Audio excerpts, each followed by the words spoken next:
Maayong buntag kanatong tanan. February 14, Valentine's Day.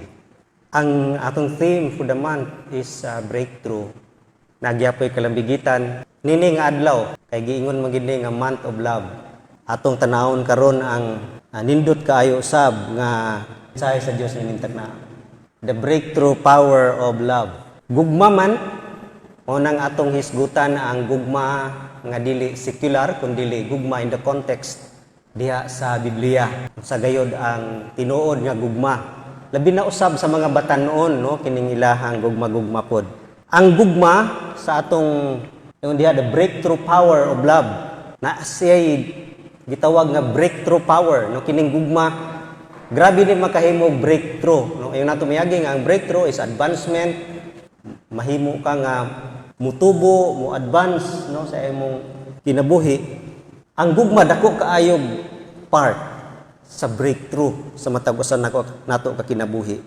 Tungod kay ang love naa kini access no sa paingon ngadto sa unlimited nga breakthrough sa atong kinabuhi. Unlimited no ay hunong nga breakthrough. Sa atong gibasa nga text ganiha sa 1 Corinthians 13 ug mao kini gyud ang love nga naa gyud diha sa New Testament 13:1 to 3 niya sa verse 13. Ang pinaka mahinungdanon sa gugma tungod ang gugma wa gyud hunong ang iyahang function. Wa gyud undang no ang iyahang epekto sa kinabuhi sa tao. Nay mga butang sa atong kinabuhi nga dili mahimo kung wala ang gugma. That is why ang great commandment gyud sa Ginoo kanato is love. Top commandments. Sa Mark 12:28 to 30, ingon diha nga love the Lord your God with all your heart and with all your soul, with all your mind and with all your strength. The first commandment, mao ginay top nga mayong ka og mutuman kita sa iyahang sugo, mao ginay number 1. Ang pinaka-great nga commandment sa Ginoo. Kay kung kana gani mauna sa atong kinabuhi, loving God above all and first of all, makita nato nga ang tanan ra gyud mo align ang tanang gugma. Everything will just fall into order and fulfillment.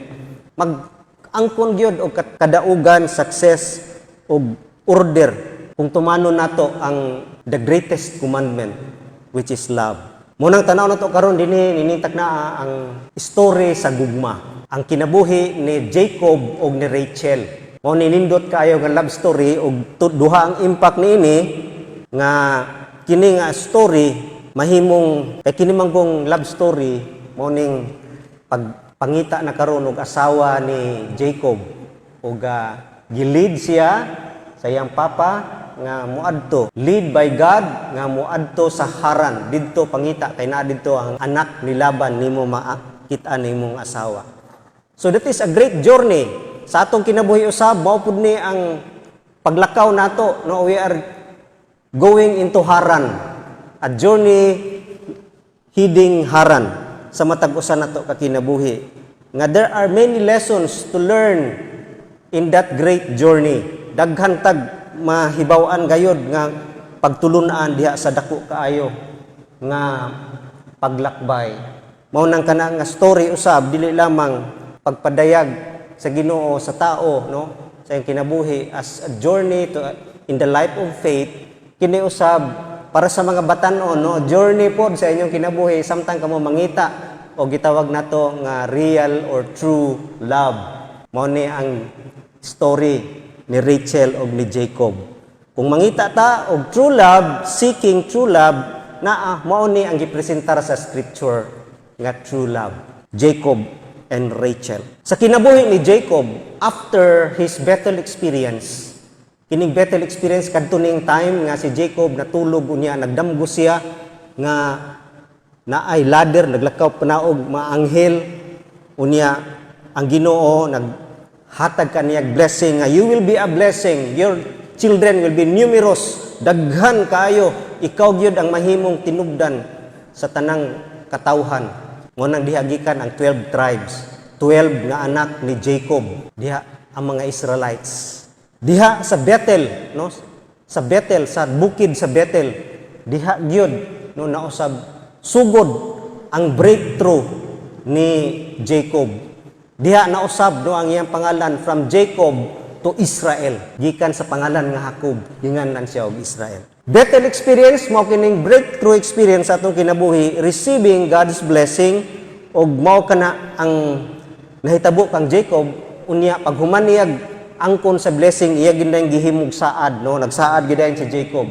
Then Jacob make a vow saying, if God will be with me and will watch over me on this journey I am taking and will give me food to eat and clothes to wear so that I return safely to my father's house, then the Lord will be my God. Kung himuon ni sa Ginoo, magsaad gyud ko nga the Lord will be my God. He is my God, He is my Lord. Siya na akong tumanon, siya na akong sundon, matag higayon. Mo nang ang pagpaingon gayod ni Jacob, paingon dito sa Haran, it's God's leading through sa iyang papa, kaya iyang papa pod si Isaac, gilid pod sa Ginoo, pagpangita kang Rebecca. Mao pod ni the same ang ilahang story. Pero kang Jacob mas nindot kayo. Mo nang adto gid si Jacob, gilid siya sa Ginoo, then didto sa well, naa didto si Rachel. Kauban sa iyang mga katabang nga nagpainom sa ilahang mga hayop. In that spot, si Jacob, love at first sight. Mo din sa mga batanon, no? Love at first sight. Mo nang ang gibuhat ni Jacob, iya dahil gikuha tong gipalakaw niya ang mga servant niya. Siya'y nag-abri, no? Nag-abri atong atabay, bugat man ang bato, ang tabon sa kanang well, yung giabri. O siya nagpainom pod sa mga hayop ni Rachel. Ang Ginoo gyud nag-lead sa ilaha. Mo na mga young people, di gid mo mangita nga kamoy maningkamot kanang usahay magbuot-buot nga mo na gid siguro ni or inyo ra nang crush gyud kaayo. Ang leading sa Ginoo mao gyud importante kaayo. And that is true love. First nga requirement sa true love, kung ang Ginoo ba gyud nag-lead ana, kay kun dili imuha ra gyud ng desire kay gwapa kaayo o kuan kaayo, cute kaayo. Di gyud na magbalampuson nga paghigugma. And that is your love story and that is not God's love story. Nga iya hanggi right para sa imuha. Mo nang ang pagkita ni Jacob kang Rachel dili coincidence. Ang uban call it coincidence but in reality it is God's providence. God's provision. Mo nang tanaw nato karon dinhi ang love man gyud maoy access ngadto sa unlimited breakthrough sa kinabuhi. Siya ang gitawag nga maoy tinubdan sa dako nga breakthrough. Mao nang tanaw nato sa kinabuhi ni Jacob. Unsa ang nahitabo kaniya? Una nga breakthrough. Love, true love, stimulate many changes. Siya ang gitawag nga stimulant sa makausaban. Siya ang nagahatag og naga-engender, no, naga-rise, nag-bring out sa kausaban. Siya ang magtulak nga mausab, maghatag mga kausaban. It is love ang gugma gayod, no? Breakthrough nga mo paingon dito sa transformation. Ang plano gid sa Ginoo sa tao, nganong gusto niya og breakthrough, ang goal gayod mao gyud nga mahimo kitang noingon diha Romans 8:29. For those God foreknew, He also predestined to be conformed to the likeness of His Son, that He might be the firstborn among many brothers. Likeness of His Son, Jesus Christ. Mao gina ang katuyuan sa Ginoo sa atong kinabuhi. Nganong nay breakthrough? Aron kita mapareha kang Ginoong Hesukristo. Ang iyang purpose to save us is not to save us from hell. Di gina maong purpose. It is not about deliverance, but it's about holiness. Himuon kang balaan, himuon ka pareha kang Ginoong Hesukristo. Mao nang to be Christ-like. Ngano? Christ-like in character, no, sa iyahang kinaiya. Christ-like also in His conduct, no, sa iyahang deeds, sa iyahang pagpamuhat. Kay kung mahimo tang Christ-like, pare kang Kristo, mausab gyud ang atong kinaiya o atong binuhatan.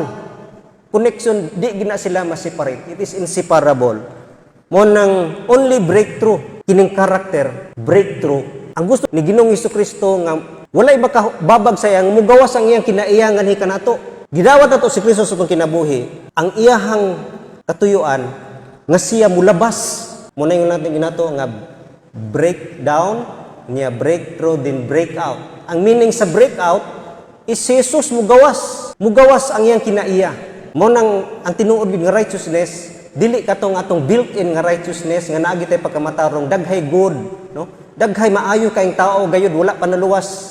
Built-in, no, self-righteousness, righteousness nga dili bunga sa balang espiritu nga makita nimo nga ang tinuod nga proof ini. Ang righteousness nga tinuod nga kung makita sa imo ang tao, makita niya si Kristo. Pero kung makita ka niya sa imong kinabuhi ikaw, maayo kay kang tao, dili na iyahang righteousness. Righteous na nimo nga katong old sinful nature. Christ in you, o gusto gyud niya nga mulabas, break out. Gusto ang kinaiya ni Kristo mulabas sa atong kinabuhi. Kinigingon sa Galatians 5:22-23. The fruit of the Spirit is love, joy, peace, long-suffering, self-control. Mao kini ang mulabas, o mulabas po ang iyahang mga binuhatan. In His deeds, no, breakthrough sa atong mga kinabuhi. Mo nang God lives in us and through us. Mugawas ang iyang kinaiya, mugawas pud ang iyang mga binuhatan. Ang Ginoo daghang kaayo buhaton gayud sa kalibutan. Daghang buhaton sa matag usa kanato, daghang buhaton sa mga katawhan. Pero dili na sa iyang magic, sa iyang mugamit siya. We are instrument, no, of His mighty workings. Mo nang sa mga butang nga atong ginahimo, makita gani imuhang abilidad, that is not God's mighty working. Dili makita siya. Dili makita ang Ginoo diha. Mo nang sa breakthrough, makita, way makapugong sa iyang pagpamuhat, winning souls, changing people, no? It is the work of the Spirit. It is the work of the Lord Jesus Christ. Pero kung mababag ding atong self, dili sa kagawas. Mo nang di siya makahimo great things. Inaagi ka nato. Mighty workings. Mo nang ang work nga mopulabas atong kinabuhi, it is not ours. Dili na ato. Mo nang wa kita ikapasigarbo sa atong kinabuhi tungod kay dili man na atong buhat. Sa ato kung kinaiya, di pud na ato. Imputed righteousness na siya. Unya kanang works iya hapon na sa Ginoo. Ang tuyo gid sa Ginoo, it changed ta paingon diha. Paingon sa iyahang katuyuan. Mo nang usara gyud ang agent sa change nga mahimo. Ang dako kaayo nga gahom muhatag ini, mao gayud ang gugma. Love, no, stimulates changes. Tungod kay siya stimulant for change. Love is the catalyst, no, for change. Dako kay gahom kining gugma. Powerful, no, force in the world is love. Mo nang tanaw nato karon dinhi, notice the changes. Tanawa ang change nga nahitabo kang Jacob nining higayuna. From selfish to selfless. Kay bawta sa background ni Jacob. Siya tong tao nga pinangga sa iyang mama. Unya ang iyang trabaho, duha man ni sila ka anak, si Jacob ug si Esau. Si Esau maayo mangayam ug mga hayop. Si Jacob may muluto. Unya ni uli si Esau, gutom, way kuha. Gusto mangay kang Jacob, si Jacob dili. Ingon si Jacob, sige, sugot ko pero ihatag nimo imong pagkamagulang kani sa kuha, sugot ko. Wala, nadala magid si kuan sa kagutom, no? Kagutom ba, no? Needs of the flesh. Nga di man sa mamatay ato kundi sa kakaon sa kadlaw. Nadala si Esau, nisugot siya. Mao nang si Jacob murag ang tao nga iya lang na i-return ang iyang pangbuhat, pabor sa iyaha, unya makasarili, bisag kapakanan sa uban, right sa uban, maiyaha, selfish kayo, no? Iyaha lang kaugalingon ng iyahang ginatanaw. Mao nang kinabuhi ni Jacob. Pero nini higayuna, wa na siya nagatanaw. Siya nay una ni mga servant gudun ta. Siya ay una ni alsa atong dako kayong bato, no? Nya siya nay nagpainom sa mga a servant work. Iyahang gi ako. Mao nang katingalahan gyud ang nahitabo kang Jacob. Na change ikan sa selfish didto na, no, ang iyahan ng kuan nga malipay si Rachel. Others na, di na siya. Mo nang diha makita nato nga naka-learn na siya to focus on others and not self. Mo nang if you really love God, mahigugma ka na kita Ginoo, makalimot tas tong kaugalingon. Diya sa Bible daghan kay nakalimot silang kaugalingon na ug nakhimo na sila nga galamiton sa Ginoo ug passionate na kaayo diha sa buluhaton sa Ginoo tungod kay kusog kay lang gugma sa Ginoo. Di na nagkatanaw sa kaugalingon. Dinhi si Jacob bala na. Selfish to selfless. Then from deceiver to diligent servant. Deceiver, mangingilad. Iyang gitrick si Esau para maiya ang inheritance, ang blessing nga para gid tos magulang. deceiver. Mo na ninintak na nindot kay nahitabo. No? Sa kinabuhi, primero ni Jacob, from selfish to selfless. Nindot kayo. From selfish person, nahimo na siyang gentleman, no? Lalaki niyo, young people, gentleman.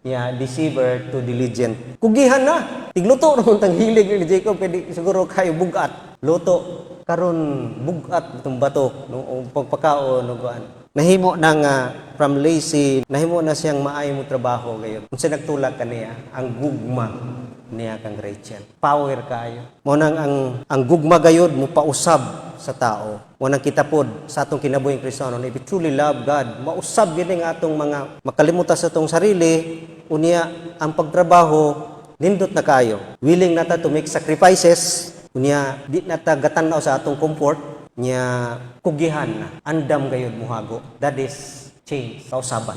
Mao nang ang gugma makapausab gayud. Ikaduha, ang gugma, love skips any cost. Labayan, no, lampasan niya ang tanan nga mga cost, kalisod o bugat. Tanaw na to ang nahitabo din ni Jacob was in love with Rachel and said, I'll work for 7 years in return for your younger daughter Rachel. Ingon man si Laban, trabaho ka. Unsa man, no? Kani si Jacob gid nag-offer, I will work for 7 years. 7 years in return kay mong anak nga babae. Di ba ka magtrabaho 7 years? Servant ka for 7 years. Wa maanad si Jacob ani? Si maanad niya na skips burdens. Iyang nalampasan ang mga gibugaton, bugat ning trabaho, burden, tiresome, makaluya, makahurot sa atong energy. Unya 7 years labor, pero ang nindot nga labor of love. Nahigugma manggod si Jacob kang Rachel. Mao nang ang love na gani mo patigbabaw, awa na ginang kapoy-kapoy, no? Kini mga batanon basta mahigugma, sayo kayo. Unya sugo di mo abti kayo, paspas kayo. Way kapoy-kapoy, tingala ka, di mo manad sila balay nya karon tingalahan man.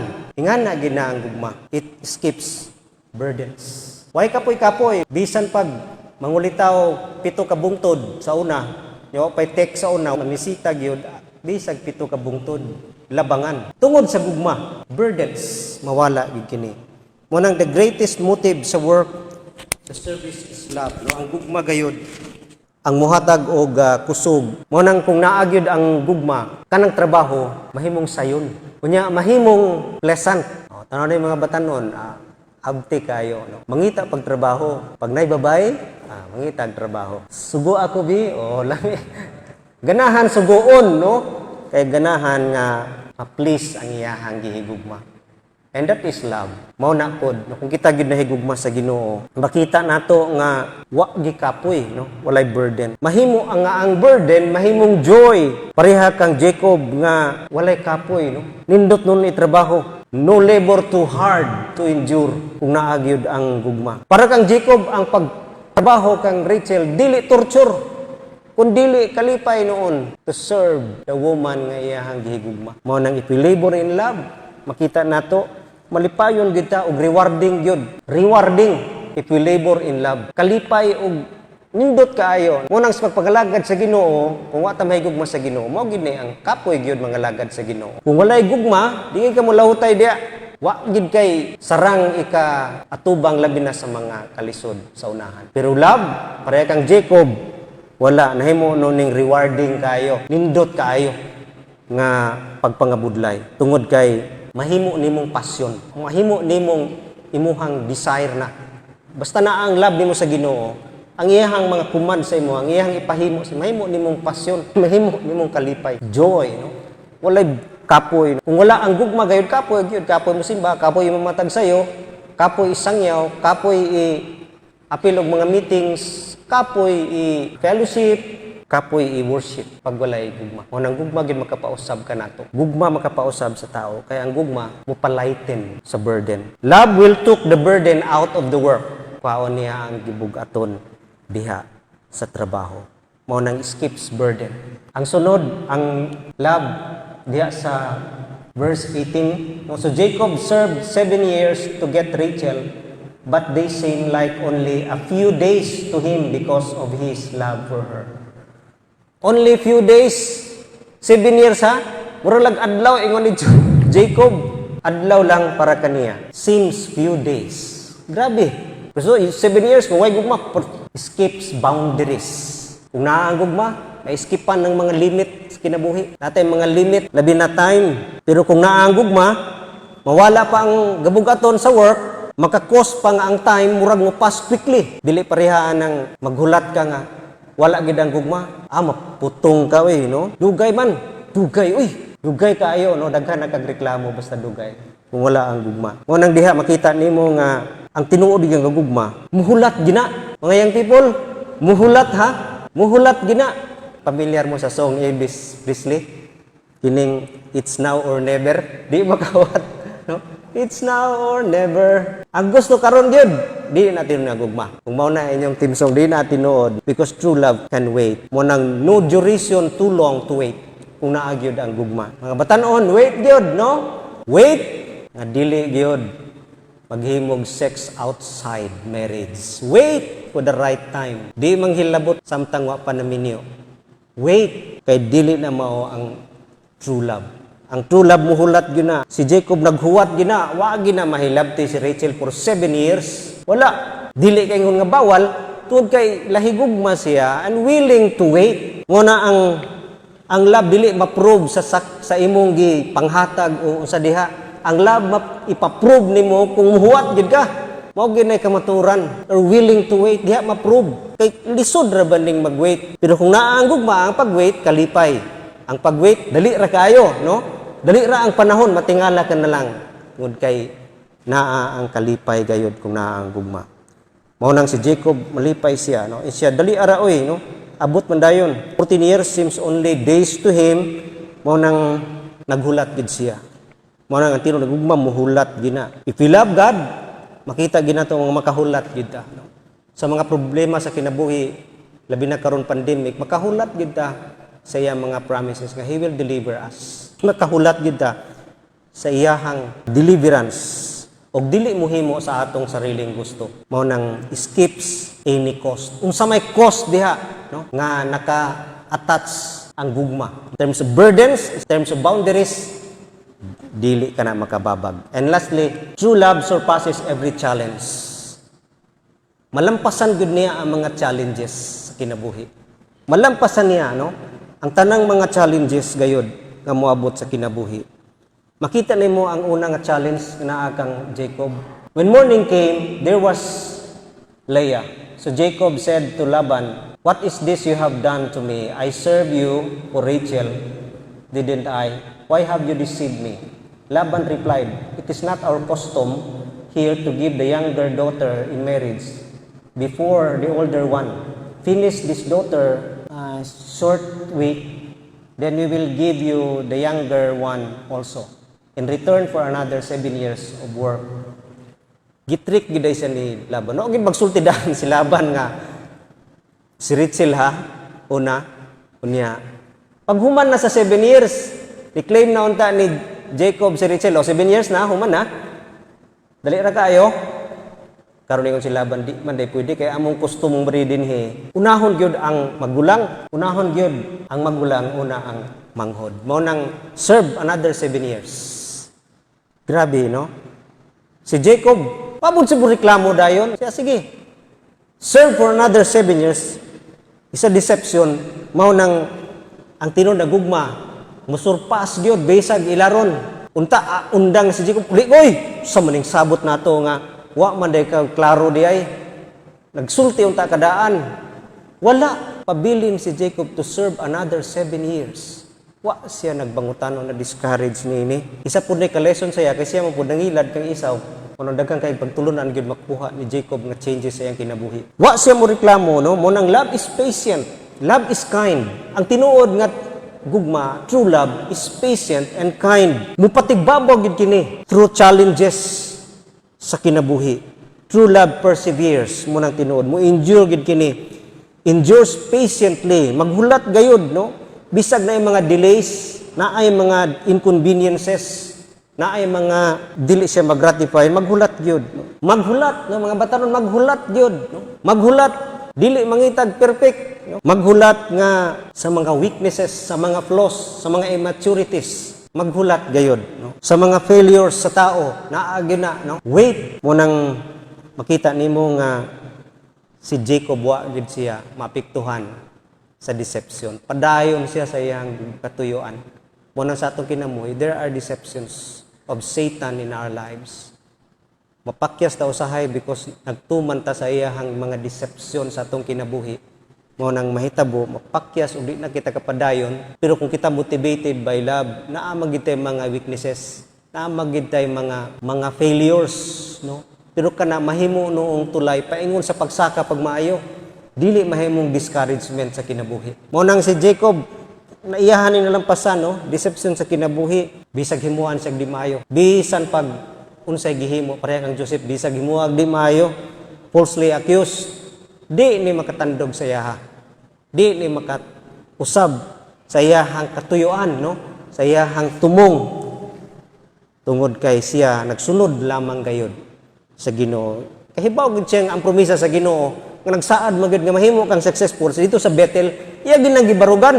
Wa gid siya nagpatandog ana. Bisag unsa mahitabo na mga deceptions sa atong kinabuhi. Ang true love musobra gid diha. Siya gid ang mo patigbabaw. Then mo na yung una, no? Surpasses deception, then surpasses disorders. Mo nang ang true love, walay excuse sa mga disorders. Naagi mga disorders. Pag tuo nato, pag true love, walay mga challenges. Daghan noon, no? Naano yung mga challenges.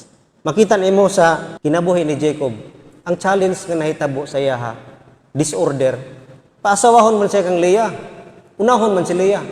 Unya mo siya kag gusto kang Leah. Mo nay problema kayo. Paasawahon ka sa dili nimo gusto. Sakripisyo, bugat kayo. See, disorders kinabuhi. Ikaw sugot ka, wa ka mahigugma, pero mao man, nahitabo man. Mao man gini ang circumstances. We cannot control circumstances, mahitabo. Sa atong kinabuhi, labi na karon mga taknaa, kining mga natural calamities, di man nato ni control. Pero mo reklamo pa ta sa Ginoo nganong gihatag kini, nganong gi-allow kini? No, iabot man gina siya, then accept it, then face, then overcome every challenge. Kay kana challenge ug nay katuyuan gid ang Ginoo niya na. Gi-allow na sa Ginoo kay naay katuyuan siya, no? Naa say i-fulfill that is to make way sa kinabuhi ni Jacob nga mahimo gid siyang Israel. No mo kanay pinakanindot kayo. Mo nang diha makita nimo nga kapasar si Jacob diha, no? Wa gid siya mobalibad. Gi-accept niya everything sa atong makinabuhi, mga kalisod, wa man nato tuyo or gituyo, that is package deal. Package deal na dawaton ginato na. Kay apil gina sa pagtubo nato sa kinabuhi to become, no, like Christ. Ma-fulfill ang goal sa Ginoo sa matag usa kanato. Mo nang it's hard pero nasurpass gina. Tungod kay ang gugma manggod, no? Wa ka nahigugma adi gini mo mahitaw. Ang gitan-aw manggod ni Jacob dili ang iyahang ang gugma niya kang Rachel. Ang 7 years pa, no? Nga lapso niya. Mao nang focus sa positive. Ano siya nag-focus sa negative? Wa siya nag-complain, no? Wa siya nagmahay diha.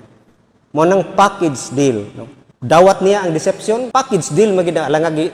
Mo nay uban di magpakasal sa babae kay ang ginikaanan perti kaayo kamangtas. Package deal na, apil na, no? Mahimo na pud nimo na siyang mama ug papa. Dili kay di ko or kuan ko way labot ikaw ra kong gipakaslan ha. Wa ko'y tulubagon na nila. Apil na, no?